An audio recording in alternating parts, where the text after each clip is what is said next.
आगे यज्ञ कौन करता है, यज्ञ क्यों किया जाता है और कौन सी यज्ञ विध्वंस हो जाती है, यज्ञ को कैसे किया जाता है। और अगर भगवान भी चाह ले कि मैं यज्ञ विध्वंस करूं तब पर भी यज्ञ विध्वंस नहीं होता। बोले वो कैसे, जिस यज्ञ में दान दिया जाता है। आगे इसी का वर्णन है। एक भगवान है जो यज्ञ करा रहा है, एक भगवान का भक्त है जो यज्ञ कर रहा है। आचार्य विष्णु है, एक विष्णु पूजा जा रहा और एक विष्णु यज्ञ विध्वंस करने आ रहा है और एक भक्त यज्ञ कर रहा है। ध्यान से सुनिए। इससे पहले इंसान यज्ञ किया करते थे, लेकिन वही प्रहलाद जी के वंशजों में एक राजा हुआ जिसका नाम बलि, राजा बलि। वो अपने गुरु के यहाँ गया है, गुरु से कह रहा है कि मेरे को शांति से क्या करिए, इंद्र बना दीजिए। तो 100 अश्वमेघ यज्ञ करो। ध्यान से सुनिए। शुक्राचार्य गुरु बने जो साक्षात विष्णु हैं। गीता में भगवान कृष्ण कहते हैं असुरों में मैं शुक्राचार्य, देवताओं में मैं बृहस्पति हूँ। तो साक्षात विष्णु यज्ञ करा रहे, आचार्य बन गए। और यज्ञ की जो वेदी है उस पे विष्णु पूजे जा रहे हैं और एक विष्णु विध्वंस करने के निमित्त यज्ञ की तरफ आगे बढ़ रहा है। आइए उस यज्ञ को चरितार्थ करते हैं। राजा बलि अश्वमेघ यज्ञ प्रारंभ किया। 100 अश्वमेघ यज्ञ करने वाला इंद्र बनता है। 2 4 10 कर लिया। राक्षस इससे पहले यज्ञ विध्वंस करते थे और उस समय राक्षस ने यज्ञ जब प्रारंभ की तो क्या हुआ, नारद ने जाकर सूचना दे दी इंद्र को, राजा बलि यज्ञ कर रहा, और इंद्र हंसने लगा। अच्छा, अब राक्षस भी यज्ञ करने लगे। नारद को अपमान महसूस हुआ, बाद में बताने ही नहीं गए। और 100वें यज्ञ की शुरुआत के समय बता रहे हैं कि राजा बलि 99 यज्ञ कर लिया, नहीं मैं उसे 100वां नहीं करने दूंगा। और जिस इंद्र की यज्ञ में पूजा होती है, यज्ञ की शुरुआत इंद्र की पूजा से ही होती है। हरि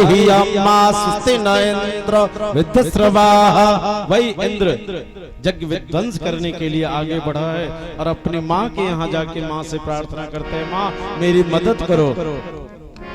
और माँ ने क्या किया, विष्णु से प्रार्थना की और विष्णु ने क्या किया, अवतार ले लिया। बोले किस रूप में, बोले वामन रूप में। भगवान विष्णु छोटे से बच्चे बन के आए हैं, राजा बलि के यज्ञ के सम्मुख खड़े हैं। यज्ञ के बहुत नियम होते हैं। राजा बलि जब यज्ञ करना प्रारंभ किया है तो शुक्राचार्य ने नियमों का पाठ पढ़ाया है। लगे पाठ पढ़ाने, ऐसे यज्ञ होता है, वैसे यज्ञ होता है, इस तरह से किया जाता है, ऐसे किया जाता है। लगे शुक्राचार्य के चरण पकड़ लिए, बोले महाराज हम राक्षस है, राक्षस। हमने के ढेर समझाई तो अपन माथा लगा दे जा, कम से कम समझाई कि कैसे यज्ञ हो जाए आराम से। तो ध्यान से सुनिए, आचार्य ही परमो धर्म। कोई भी यज्ञ हो उसका आचार्य ही समझता है कि इसका यज्ञ कैसे किया जाता है। तो शुक्राचार्य ने कहा कि मेरे आदेश का अक्षर से पालन करना। बोले ठीक है गुरुजी करेंगे। बोले दूसरा नियम, बोले यज्ञ में दान देना मत रोकना, क्योंकि दान देने से दुर्गतियों का नाश होगा। बोले ठीक है गुरु करेंगे। बोले तीसरा, बोले यज्ञ से विमुख मत होना, जब तक यज्ञ परिपूर्ण न हो जाए तब तक यज्ञ करते रहना। ये 3 नियम। और चौथा जोई, बोले महाराज क्या इन तीनों से यज्ञ मेरी पूर्ण, बोले हो जाएगी हो जाएगी। बोले भागवत भगवान की ये 3 मूल नियम है। आचार्य के आदेशों का अक्षरशः पालन करना, यज्ञ में दान देना और यज्ञ करते रहना। यज्ञ करते हुए 100वें यज्ञ की तरफ आरूढ़ हुआ है। वामन रूपी भगवान विष्णु आकर के यज्ञ के दरवाजे पर खड़े हैं। आइए यज्ञ की तरफ चलते हैं। हाथ जोड़िए, यज्ञ नारायण का ध्यान कीजिए। बोले भागवत भगवान की। यज्ञ देखो अपने गांव में, ये वाला नहीं है जो इससे पहले हुआ है, ये दूसरा है, सबसे बड़ा है। ओको में स्वाहा स्वाहा, ओको में दिन रात घूमना है, ओको में बांस काट का व्यवस्था करना है, छप्पर छवाना है, लाखों करोड़ों खर्च करने हैं। यज्ञ में 4 दरवाजे होते हैं, पूरब पश्चिम उत्तर दक्षिण। इन चारों गेटों का रोल है पूरब से प्रवेश करना, पश्चिम से निकल जाना। दूसरे गेट का प्रयोग करेंगे तब भी यज्ञ विध्वंस हो जाएगी। सुबह पूरब से प्रवेश करिए, शाम को पश्चिम से निकल जाइए और उत्तर के गेट से यज्ञ में पूजन पाठ हवन सामग्री लाइए, रख दीजिए तो भंडार भरा रहेगा। और दक्षिण का गेट बंद रहेगा, यज्ञ में कहीं विघ्न न आ जाए। तो यज्ञ का आचार्य उत्तराभिमुख दक्षिण पीठ करके बैठता है कि जो भी विघ्न आएगी पहले मुझ आचार्य पे आएगी, तब यज्ञ में प्रवेश करेगी। यज्ञ का दक्षिण का दरवाजा सदा सदा बंद रहता है, उसे नहीं खोला जाता, नहीं खोला जाता। यही यज्ञ का नियम है। बोले भागवत भगवान की जय। ठीक एन टाइम पे भगवान विष्णु रूपी वामन दक्षिण के गेट पे आके खड़े हो गए। वो तब विघ्न बन के आए, उन्हें तो यज्ञ विध्वंस करनी। यज्ञ शुरू हो गए हैं। शुक्राचार्य अपनी कुटिया में हैं, 2-4 आचार्य और भी है छोटे छोटे, वो यज्ञ शुरू करा।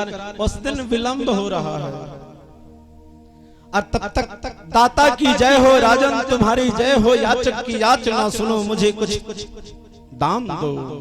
दक्षिण के दरवाजे से चिल्लाने लगे और उनकी पुकार सुन करके राजा बलि 2 कदम यज्ञ मंडप से दक्षिण बढ़ गया। दक्षिण का बढ़ना ही अशुभ का उद्योतक। बट दक्षिण बढ़ा तो वहां साक्षात नारायण खड़े हैं, वहां तक तो बात बनी। लेकिन भगवान ने कहा मुझे तो जल्दी दान दो, अपना पूजन प्रारंभ करो। बोले मांगिए प्रभु। बोले 3 पग भूमि का संकल्प लो। बोले अभी तक कहाँ थे? 99 यज्ञ में क्यों नहीं आए? बोले विलंब हो गए। बोले इतना मांग लो कहीं मांगना ना पड़े। बोले काय को ढपोर शंख बन रहे हो, देना है तो मुझको 3 पग दो। और इतने में बहसबाजी हो गई। क्या? गुरु आ गए, राक्षसों के गुरु आ गए यज्ञ मंडप में, और उन्होंने भगवान को नहीं देखा, दक्षिण की तरफ दृष्टि नहीं डाली। बोल रहे राजा बलि अरे यज्ञ प्रारंभ करो, मुहूर्त बीता जा रहा है। बोले महाराज ये याचक खड़ा है, उसे दान देने दीजिए। और जब शुक्राचार्य ने वामन भगवान की मनमोहनी छटा वो भी दक्षिणाभिमुख देखी तो गौर से देखते रह गए। राजा बलि पुनः कहता है कि मेरे गुरु आ गए हैं, मेरे पूजन में विलंब हो रही है, जल्दी मांगिए, कुछ बढ़ा लीजिए। बोले नहीं, मुझे 3 पग भूमि ही दान चाहिए। और जब ऐसा शुक्राचार्य ने सुना तो सोचना प्रारंभ, अरे यार ब्राह्मण भिक्षुक इतना संतोषी, इसमें लफड़ा है। और शुक्राचार्य ने जब ध्यान दिया तो विष्णु को नहीं राजा बलि, ये छलिया विष्णु तेरे यज्ञ के दरवाजे खड़ा है, इसे दान मत दे।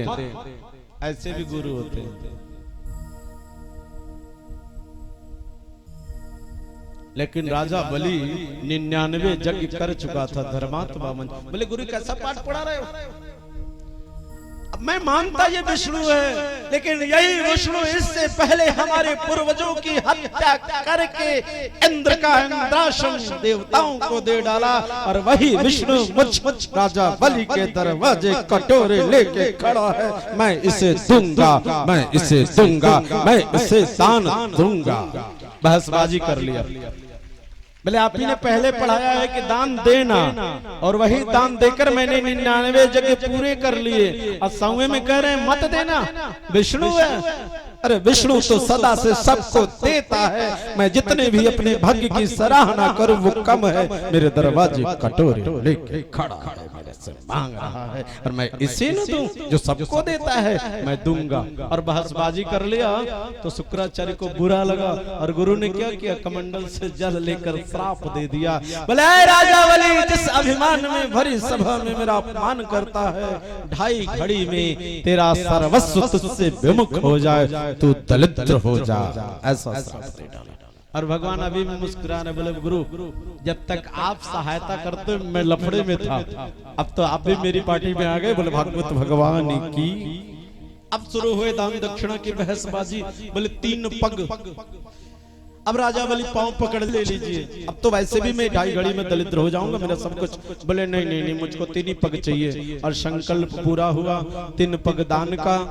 भगवान ने 1 पग उठाया, और राजा बलि के यज्ञ मंडप से 1 पग जब उठाया तो इतना बड़े हो गए, इतना बड़े हो गए, इतना बड़े हो गए कि उनका पग जाके ब्रह्मलोक ब्रह्मा के सन्मुख चला गया।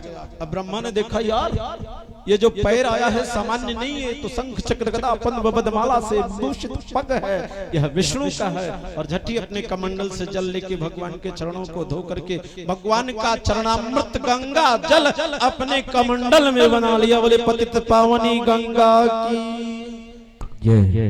और दूसरा पग भगवान कहाँ, ब्रह्मा के यहाँ से जब चरण धुला गए तो राजा बलि के मंडप में, अर्थात दो ही पग में राजा बलि का सर्वस्व ले लिया। राजा बलि तीसरा पग ला, जल्दी कर, और अगर दान देने का संकल्प लेकर नहीं दिया तो तेरा यज्ञ विध्वंस हुआ। भाई समस्या फंस गई है।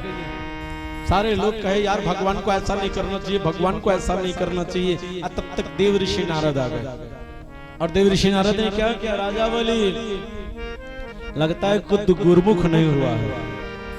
गुरुमुख हुए हों कोई दिक्कत नहीं, लेकिन शास्त्र हमारा कहता है जब तक गुरु मिले नहीं सांचा तब तक गुरु करो 10 पांचा। सच्चे गुरु की तलाश करिए, और सच्चा गुरु वो होता है जो खुद शिष्य की तलाश कर लेता है, और नहीं तो शिष्य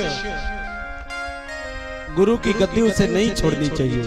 गुरु की परंपरा होती है, गुरु के चौखट की महिमा होती है, और गुरु के गृह जाने से सारे पाप ताप संताप समाप्त हो जाते हैं। गुरु गद्दी की बड़ी महिमा होती है, सदा से चली आ रही है, भारत वर्ष की अति प्राचीन परंपरा है, इससे विमुख नहीं होया।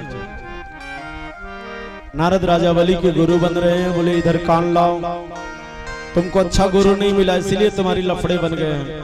मेरा मंत्र यही है कि जो वामन रूपी भगवान विष्णु तुमसे बारंबार मांग रहा है, उसे यह आभास कराओ कि मेरे पास कुछ नहीं है, उसके शरण में गिर जाओ, यही मेरा मंत्र है।